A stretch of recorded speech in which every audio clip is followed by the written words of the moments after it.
Good afternoon, auspol. Denise Shravell here. Actually, I won't say good afternoon. I'll say we're right on the dot of midday. So we're both sides there. Good afternoon. Welcome to the auspolLIVE podcast.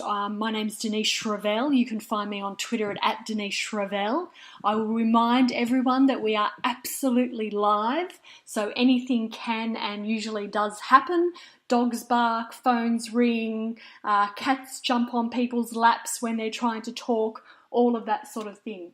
Today I'm very pleased to be joined by someone who is known to all of us, and it is a really valuable part of our Twitter community. Welcome to you, Margo Kingston. Hello, Denise. Happy New Year. Happy New Year to you as well, and what a year it's already been. And we're already on the first day of February today, so it's already flying. And Margo, you're speaking to us live from the Gold Coast in the morning for you, of course, in Queensland. Indeed. So we've got a bit to get through. Anyone who says that, the politicians take a bit of a break over Christmas and nothing much happens, clearly is not looking, because it has just, for those of us that watch and are engaged, it just has not stopped. Of course, yesterday we had the Murray-Darling Basin Royal Commission results out. The Banking Royal Commission findings are out today, though we won't hear about them until after the stock exchange closes on Monday afternoon. It'll also give the government the weekend to sit on it and work out how they're going to spin the result. So we will see. But Margo, if I can come to you first, are you there? Oops, I seem to have lost her. Hold Hello? on. Oh, there she is. Yeah, sorry, lost you for a sec. Right, good, got you back. Margo, if I can come to you first and just get your a bit of an update on the general state of the auspol landscape. Well, we've come in with Labor firm favourites, and we've seen two developments really. First, an escalation of quality, competitive independents standing in safe Liberal seats. This is the result, we've talked about this before, of the Liberals and the Nats moving to the hard right on climate change and energy policy, and just not taking into account that they expose their Liberal left flank. And so we've seen Zali Steggall in Warringah, Oliver Yates in Kooyong. I'm not a fan at all of Julia Banks in Flinders, which we can discuss if you like, but the feeling is there's more to come. I've still got very big hopes for that Fiona Simpson, NFF president, will stand against Barnaby, who was exposed yet again in that Murray-Darling report. You remember that the Minister, David Littleproud, a colleague, recognised that Barnaby's inaction on live exports had critically endangered that industry, and now we find the Royal Commissioner saying that Barnaby Joyce, as Agriculture Minister, engaged in malpractice and a lack of common sense. So, and we had earlier this month Roboshot, who you remember from the Gillard government coalition, announcing that he'll stand in Cowper against Luke Heitziger has resigned, so there's a new Nat standing. And that's the one we can talk about this later, but that's the person that I'm going to go down and help. So that's the first thing. Julia Bishop acknowledged today in the Australian that energy policy and climate change is what has split the party. And we are living through, in Australia, our hottest ever January with some extreme heat. And in North America, because of some melting polar vortex, you've got places like Chicago who are like way below zero and are colder than the Arctic. So it's there, it's staring in the face. Still, the Liberals say nothing. And this is the common theme, the core of the independents standing. On the other side, we've seen like a pile-up of scare tactics. Christopher Pyne said that we'll go into recession if Labor's elected.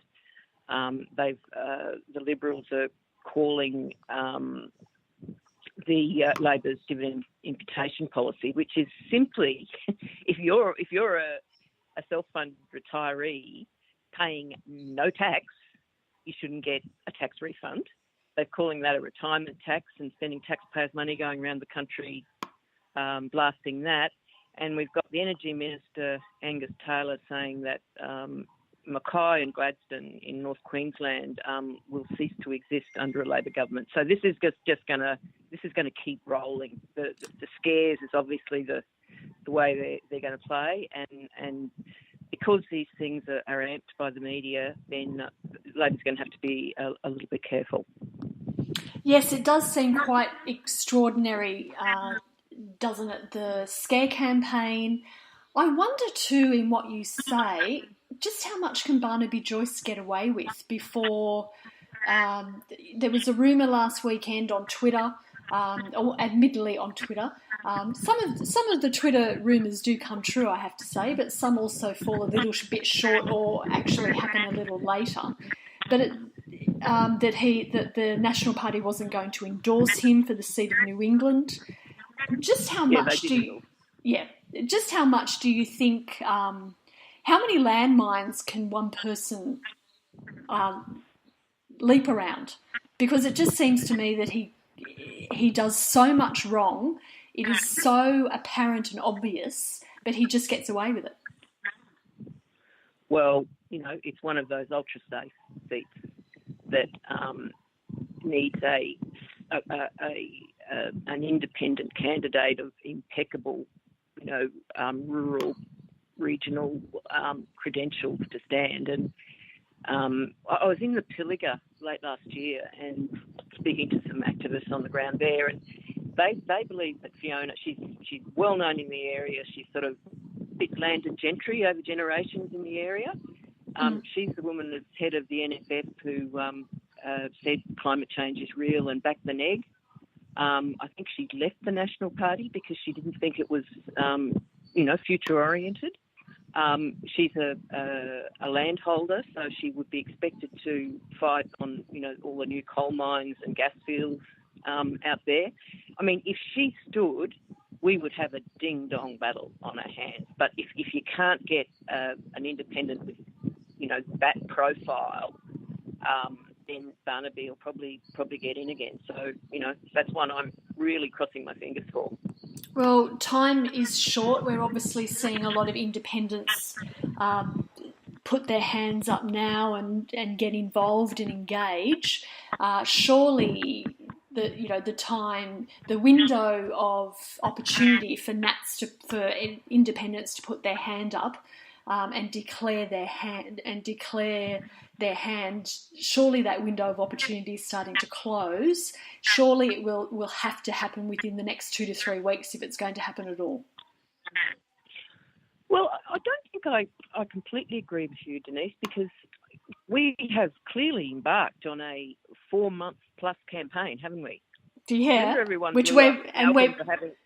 which we are paying for. We certainly are. There's all sorts of government ads going up. They're making the most of their incumbency. But I would have thought that, look, Rob Oakeshott, who I'm helping, he got a bee in his bonnet at the last election. As you know, he retired in 2013. Got a bee in his bonnet in the last election, and did a pop-up campaign. He nominated the day before nominations closed or something. Did a pop-up 3-week campaign, and came within 4%.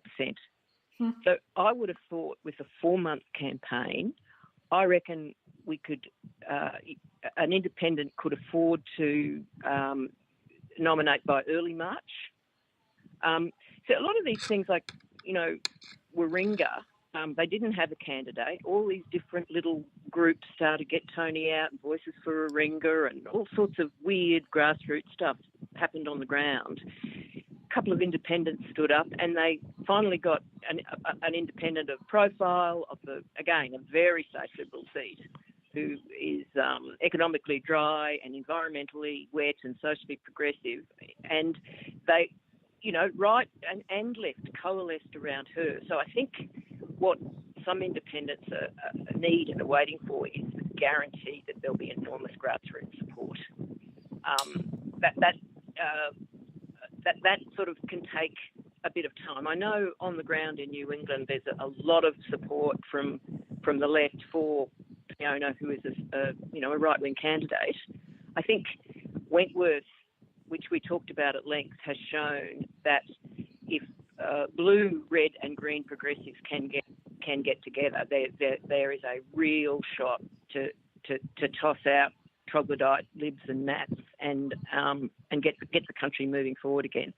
Yes, and that is really the interesting, phenomenon or state of our Australian political landscape at the moment is the rise of these independents. And I agree, the Liberal Party and the National Party have left their more moderate flank very exposed, allowing these people to really move in.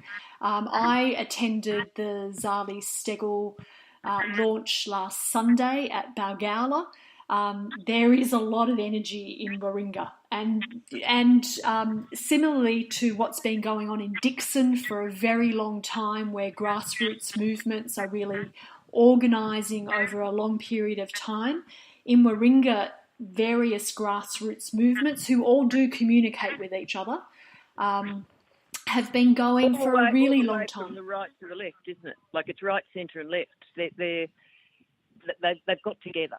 Yeah, and again, Fantastic. Echoes of Wentworth.